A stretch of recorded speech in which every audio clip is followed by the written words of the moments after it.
Hello, thanks for tuning in. So today I've been out again buying records in the afternoon. I drove to the Arnold area of Nottingham, and there are quite a few charity shops there, quite a few. Something like, I don't know, 6 or 7 perhaps. I know that people often complain about there being too many charity shops on the high street, but obviously as a record buyer, I'm not one of those people. So I'm quite happy to see the more charity shops around, the better. Okay, so out of all those charity shops I visited in Arnold's, two I bought records from 2 of them. Not many, but anyway, I'll show you what I bought. I went into the Oxfam charity shop in Arnold, and I bought 2 records. Actually, most were priced at sort of £3 each, and above, as we would expect with Oxfam. Fortunately, there were 2 at £1.99 a piece that I was pleased to buy. So yeah, I did buy 2 records at £1.99, and I asked for a bag when I paid, and they gave me this. He took out a big collection of carrier bags, and first he pulled out what looked like a bin bag that was completely shredded, and he was going to put the records in there, and he looked at me and he thought, oh, probably better give him something a little bit better. So he gave me an unshredded version, the deluxe bag.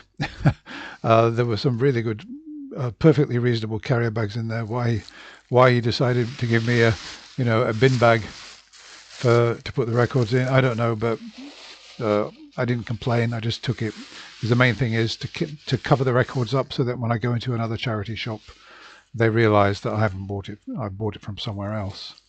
So okay, let's have a look and see what I bought then.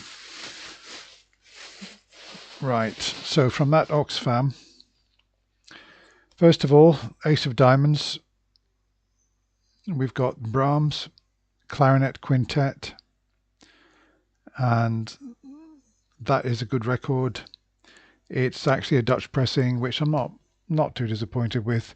SDD 575. It's quite a late Ace of Diamonds. There may only be a Dutch pressing, possibly, I'm not sure, but it doesn't really matter because it's not a collectible item, and anybody who buys this, if I decide to sell it, they're going to want it not as a collectible item. They're going to want it because it sounds absolutely superb, which, even though I haven't listened to it, I'm convinced that it will do, because Decca is just such a superb label.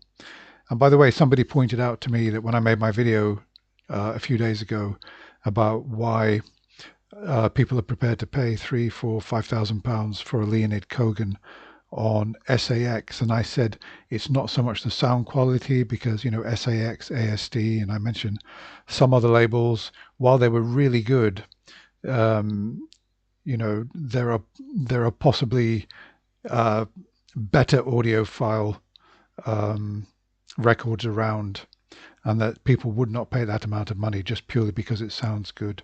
Somebody pointed out that the Decca SXL series is exceptional, and possibly the best pressings the world has ever seen in vinyl. Incredible sonic qualities from those Decca late 50s and 60s pressings, and I absolutely couldn't agree more. The SXL series, the 2000, and indeed the 6000 series are just incredibly engineered records, and mastered and cut, and I think they stand up to anything that has been produced since those times. Compare very favorably, and possibly the best. So okay, yeah, so I'd just like to say that, by the way, the original Source series that Deutsche Grammophon are doing, I mean, they still can't touch the superlative Decca pressings from those times, even with all the technology that Deutsche Grammophon are now using to improve on their own, let's face it, fairly mediocre sound qualities on Deutsche Grammophon. They're not going to get into Decca's league, never, no matter how much they try. Okay, so yeah, so I was pleased with this at $1.99. Let's put that to one side. Oh, by the way, yeah, the performer, it's the who is it? It's the new Vienna Octet, and I believe that is from an SXL. I think an SXL 6000. Okay, well, it seems a bit crazy to pay $1.99 for for a Classics for Pleasure, but that's what I've done here with Colin Davis conducting Mozart Symphony No. 34 and the Mozart Oboe Concerto, which really is a flute concerto transcribed over to oboe, K314. It's a fabulous work. Both the flute concertos from Mozart, by the way, I do recommend K313 and K314, particularly K313 is an absolutely magnificent work. You put that on first thing in the morning and you will spring out of bed and you will want to get the day going. It just is such a life-affirming work. Okay, so yeah, the reason I bought this is because I've never seen it before. I think it's a very rare CFP. Have any of you guys ever seen that before? I don't think I have. Or maybe I have and I've forgotten it, but I very rarely see this anyway. So yeah, that's a good one. Colin Davis, of course, excellent Mozart conductor. Okay, so I bought this record. I can't remember from which charity shop, but it wasn't Oxfam. It was possibly British Heart Foundation or something like that. And they had quite a few classical. These were all going for about £2 each. And I picked out about half a dozen. And unfortunately, this one was the only one in really good condition. And I did buy it. It's a gatefold. And frankly, as they were pricing records at £2 a disc, I think that whoever priced this didn't realize it's a 2-disc gatefold. Had they done so, they would have priced it at £4 and I would not have bought it. But as I got it for £2, I did buy it.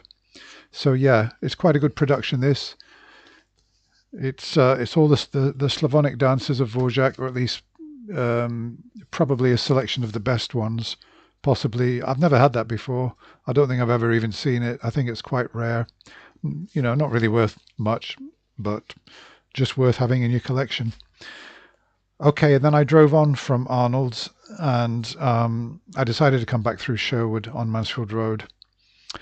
And 6 weeks previous, I'd been around all the charity shops, seen a lot of records. I didn't buy a single record.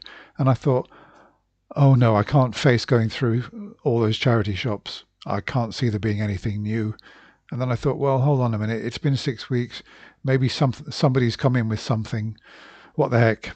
I'll go and have a look. So I stopped in on Sherwood on the way back, knowing that it would make me late and hit the rush hour traffic. But if I could find just one good record, it would make it all worthwhile. So I started going through the shops one at a time. The worst of them was Sue Ryder, which absolutely, I could not believe the prices on those records, on really very quite common records, like £5-7, and I don't know, they must be living in cloud cuckoo land. I don't know where they got their pricing from, because a lot of those records just don't sell at all on eBay or anywhere else. So I didn't last long in there. I went to one or two other places, didn't find anything, and then I ended up, the last shop was the Oxfam shop in Sherwood. I started going through them. I recognized many of the records I'd seen on my visit 6 weeks previously, and I started groaning and thinking, oh God, I don't believe it. I've spent an hour here and I haven't found anything at all. And then, lo and behold, I saw this, something which I definitely didn't see when I was there last time. Nothing to get too excited about, but I think that Gilels, Rostropovich and Kogan playing that two Haydn piano trios on a stereo saga is worth buying for $1.99. I'm sure you'll agree with me, all you classical buyers out there. That was definitely worth buying for $1.99. I checked the condition. It's like a sort of VG Plus. I can see one or two scuffs there, but I think they'll be okay. And it's a little bit dusty, but I think it should be fine. So I got that for $1.99. I'm really delighted with it. I can't see any evidence that these trios appeared on any other issue, because, I mean, it says here a product of Saga Records, and it doesn't say on the label that it's taken from any. It usually will say recording first published whenever, and credit the original copyright holder. Yeah, it just says here P 1969, so it was produced in 1969. And it just says all rights of the manufacturer, etc., etc., and claims copyright. So, yeah, yep. I think that is. I think it would say. it would actually say if it had been produced for another record label. I wonder. Well, it's quite possible that this is a Melodia recording. Who knows? I'll have to do some research on that. But whatever it is, I mean, even if it's a Melodia recording and they've put it on here, I'm delighted to have it. Okay, so now we're going to cut away and we're going to look at some, because when I was in Arnold, I wasn't expecting to find a record shop there, but I did find a record shop there. And this is one of the nice things about driving around and not researching up front. You can sometimes be surprised. And after I've been to a few charity shops, I suddenly noticed a record shop. And let's just go, and I'm going to do a special feature on that record shop right now.